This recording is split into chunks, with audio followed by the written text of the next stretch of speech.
दोस्तों, मैं हूं आरती और आपके सामने फिर से हाजिर हूं एक नए टॉपिक को लेकर के। तो आप सभी का बहुत स्वागत है हमारे संस्कृति आईएएस के चैनल पर। आज का जो टॉपिक हमारा होने वाला है वो आपका यूपीएससी के लिहाज से बहुत इंपॉर्टेंट है। कुछ यहाँ पे कॉन्सेप्ट क्लियर करेंगे हम। उसके साथ ही अगर आप बिहार पीसीएस का एग्जाम दे रहे हो तो ये आपके बिहार पीसीएस में फैक्चुअल डाटा जो आता है, कुछ क्वेश्चन वहाँ पे भी आपको यहाँ से मिल जाएंगे। तो हम यहाँ पे देखने वाले हैं आज जो है, आपने बंदरगाह के बारे में सुना होगा कि बंदरगाह क्या होते हैं। यहाँ पे हम आज पढ़ने वाले हैं ड्राई पोर्ट के बारे में। तो आपको पता है भाई, बिहार में कोई समुद्र तो है नहीं कि वहाँ पे महासागर है, तो बिहार में जो है ड्राई पोर्ट बनाए जा रहे हैं। इस तरीके जैसे बंदरगाह होते हैं वो क्या करते हैं, आपके सामान को आयात या निर्यात को जो है बहुत आसान बना देते हैं। लेकिन जो ऐसे राज्य हैं जो है समुद्र के किनारे नहीं है, बीच में है, जहाँ पर है समुद्र से संबंधित कोई चीज़ नहीं है, वहाँ पर ड्राई पोर्ट बना करके क्या है, कनेक्टिविटी को बढ़ाने के लिए, सामान का आयात निर्यात जो है अच्छे तरीके से करने के लिए यहाँ पे इनका निर्माण किया जा रहा है। तो पहली बार जो है बिहार में जो है ड्राई पोर्ट का निर्माण किया गया है। बिहार को इससे क्या फ़ायदे होने वाले हैं, कैसे क्या चीज़ें चलने वाली हैं वो देखेंगे। साथ में हम यहाँ पे ये भी देखेंगे कि ड्राई पोर्ट आखिरकार क्या होते हैं, भारत में कितने ड्राई पोर्ट्स हैं, साथ में जो है भारत का सबसे बड़ा या छोटा ड्राई पोर्ट कौन सा है। इन सारे तथ्यों को हम एक साथ यहाँ पर कवर करने वाले हैं। ठीक है, देखिए हेडलाइन क्या है। बिहार में खुल गया है पहला ड्राई पोर्ट, पटना के बिहटा जगह पर है। कई बार आपको लगेगा बिहार लिखा था, गड़बड़ तो नहीं हो गया, नहीं, बिहटा जगह में जो है बनाया जाने वाला। यहाँ से जो है रसिया के लिए लगभग 90 कंटेनर जो है यहाँ पे भेज भी दिए गए हैं, और ज़्यादातर जो है चमड़े से बने हुए सामान यहाँ पर भेजे गए हैं। जैसे आपको पता है रसिया में जो है ठंड बहुत होती है, तो वहाँ पर कपड़े हों, जूते हों, जो भी चीज़ें होती हैं ज़्यादातर चमड़े की इस्तेमाल की जाती हैं, क्योंकि चमड़ा क्या होता है, हीट रेजिस्टेंस होता है, आपको जो है गर्मी ठंडी से बचाता है और गर्मी भी पैदा ज़्यादा करता है। ठीक है, तो अब यहाँ पे हम कुछ चीज़ें पॉइंट्स देख लेते हैं अच्छे से, ताकि हमें पता हो कि बिहार में जो बनाया जा रहा है बिहार को क्या बेनिफिट होने वाला है। अब कोई योजना कहीं पे बनाई जाती है तो उसके फायदे नुकसान हमें सारे समझ में आने चाहिए। तो क्या लिखा हुआ है, बिहार के उद्योग मंत्री नीतीश कुमार नहीं है, याद रखिएगा, नीतीश मिश्रा ने सोमवार 21 अक्टूबर को राजधानी पटना के पास बिहटा में राज्य के पहले ड्राई पोर्ट का उद्घाटन किया है। तो बिहटा में पटना के पास पहले ड्राई पोर्ट का उद्घाटन बिहार में किया गया है। ड्राई पोर्ट को निजी कंपनी के सहयोग से बिहार में उत्पादित वस्तुओं के निर्यात मतलब होता है बेचने के लिए या निर्यात को बढ़ावा देने के लिए राज्य की बड़ी पहल के रूप में देखा जा रहा है। ऐसा होता यह है कि कोई राज्य है उत्पादन बहुत कर रहा है, मान लो कि कोई सामान है उसका उत्पादन 100 क्विंटल कर दिया, 1000 क्विंटल कर दिया, लेकिन क्या है खपत उस राज्य की जो है मान लो कि 50 है, तो 50 बच गया। बचने के बाद क्या होता है, उसको उल्टे सीधे दामों में, बहुत कम दामों में उनको बेचना पड़ता है। क्यों? क्योंकि बाहर जो है एक्सपोर्ट करने की सुविधा नहीं होती कि हम कहीं दूसरे देश में भेज पाएँ। तो उसी सुविधा को यहाँ पर बनाया जा रहा है, ताकि अगर कोई राज्य किसी चीज़ को बनाने में अच्छा है तो उसका हम एक्सपोर्ट करके उसका फ़ायदा उठा पाएँ। फ़ायदा होगा तो वहाँ पर उस राज्य की जो जनसंख्या है, उस राज्य की जो इकोनॉमी, अर्थव्यवस्था है, वो अच्छे से विकास कर पाएगी। ठीक है, अगला देखो क्या लिखा है। अब यहाँ पे सबसे पहले हम समझते हैं ड्राई पोर्ट क्या होता है। देखो, ड्राई का मतलब है सूखा, पोर्ट का मतलब बंदरगाह, तो शुष्क बंदरगाह कह सकते हैं, क्योंकि बंदरगाह का कॉन्सेप्ट यही होता है कि समुद्र में चलने वाले या समुद्र के किनारे जो है जहाज़ों के एक तरीके से विश्राम स्थल के रूप में जानते हैं, जहाँ पर जहाज आकर के रुकते हैं और उसके बाद सामान लोड और अपलोड करके वहाँ से जाते हैं। ठीक है, तो लिखा है शुष्क बंदरगाह जिन्हें अंतर्देशीय बंदरगाह, यहाँ से जो है एक ही देश के अंतर्गत क्या है, अलग अलग देशों में हम क्या है व्यापार करने वाले हैं, एक्सपोर्ट करने वाले हैं, बहुविधीय लॉजिस्टिक्स केंद्र के रूप में भी जाना जाएगा। अब देखो, किसी के दिमाग में आ रहा हो कि अभी कुछ दिन पहले आपने बोला उद्घाटन हुआ है, तो सामान भेज कैसे दिएगा। तो यहाँ पे सामान बनाना नहीं है, उद्घाटन का मतलब है कि बन गया है, उसके बाद सामान वहाँ पे आया और वहाँ से पैक हो करके रसिया के लिए वो सामान वहाँ से निकल भी गया। अब क्या है, लगातार जो है सामान अलग अलग देशों के लिए वहाँ से एक्सपोर्ट होने के लिए जो है जा रहा है। ठीक है, तो फिर क्या लिखा है, ये टर्मिनल होते हैं जो सड़क या रेल द्वारा बंदरगाहों से जुड़ते हैं।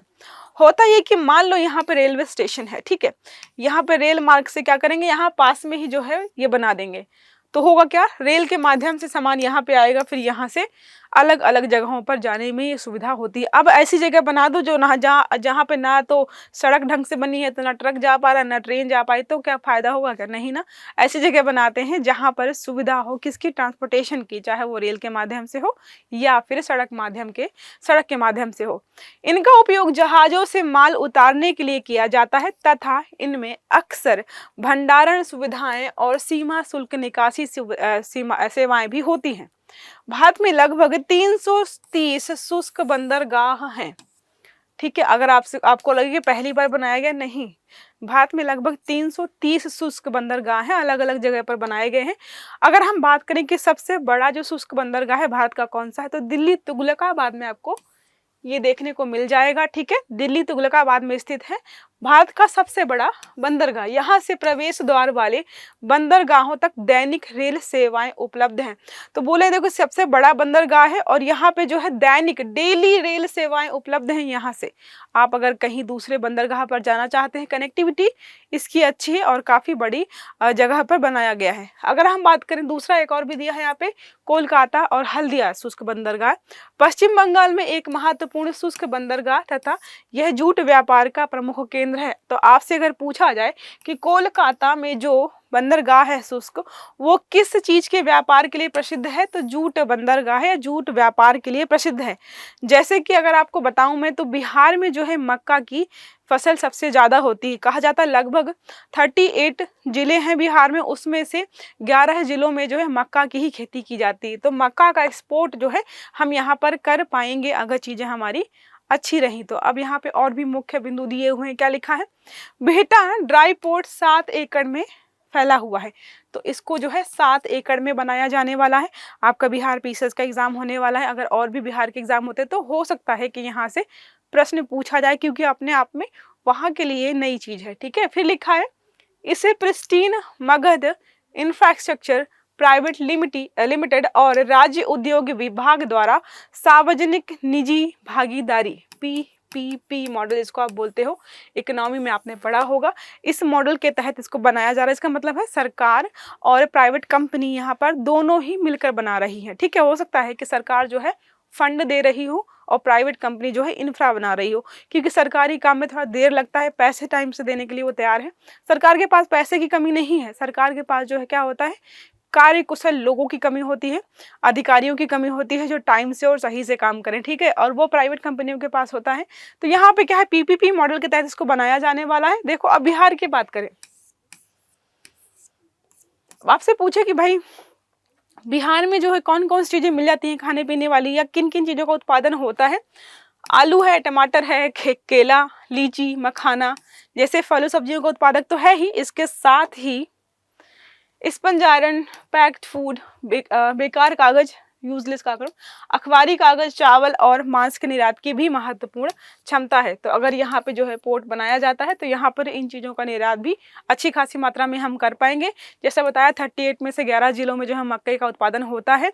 और यहाँ पे बात करें अगर प्रसंस्करण प्रसंस्करण जो एक तरीके से खाना होता है, पैकेज जो फूड होता है, जो उसकी बात करें तो वैशाली, नालंदा, पटना और बेगूसराय में आपको ये देखने को मिल जाएगा। उसके साथ ही अगर हम बात करें कि चमड़ा और परिधान इकाइयां आपको कौन से एरिया में देखने को मिलेंगी बिहार के, तो यहाँ पर है मुजफ्फरपुर, पूर्वी चंपारण और पश्चिमी चंपारण। चंपारण चिकन तो आपने सुना ही है, मटन भी होगा। तो जब नॉनवेज जहाँ का फेमस हो रहा है तो जाहिर सी बात है चमड़ा वहाँ पे अच्छा खासा होगा, और चमड़ा होगा तो बहुत सारे कपड़े जो हैं आपके चमड़े से ही बनाए जाते हैं। ठीक है, इसके अलावा अगर हम बात करें कि क्या इस बिहटा में जो यह शुष्क बंदरगाह बनाया जा रहा है इससे किसी और राज्य को भी फायदा होगा, क्योंकि कई बार होता है कि कोई योजना बनाई गई किसी राज्य के लिए, जैसे यूपी ने कोई योजना बनाई, बिहार ने कोई योजना बनाई, तो क्या सिर्फ उसी को फायदा हो रहा है, या फिर जो है यहाँ पे इंटीग्रेटेड बेनिफिट्स को देखते हुए योजना बनाई गई है ताकि ये योजना एक जो है अन्य राज्यों को भी फायदा पहुंचाए। तो यहाँ पर बहुत सारे राज्यों को फायदा होने वाला है। देखो लिखा है यह रेलवे द्वारा पश्चिम बंगाल में कोलकाता और हल्दिया, उसके बाद आंध्र प्रदेश में विशाखापट्टनम, उसके बाद महाराष्ट्र में नोहा सेवा और गुजरात में मुंद्रा आदि के गेटवे बंदरगाह से जुड़ा हुआ है। ये सब जुड़े हुए हैं आपस में, ठीक है। कहीं ना कहीं से कनेक्टिविटी इन कैसे स्थापित की गई है कि एक अगर बंदरगाह यहाँ है, एक यहाँ है, एक यहाँ है, तो अगर यहाँ से सामान एक दूसरे को पहुँचाना हो तो इनकी कनेक्टिविटी हो अच्छी खासी। पूर्वी भारत की सेवा करते हुए आईसीडी बिहटा झारखंड, उत्तर प्रदेश, ओडिशा के पड़ोसी राज्य को भी मदद कर सकता है। तो इतने सारे राज्यों की ये मदद करने वाला है, तो इतने सारे राज्यों को यहाँ पर इस योजना से लाभ होने वाला है। तो हमने यहाँ पर पढ़ा है कि बिहार में पहला जो है ड्राई पोर्ट बन रहा है।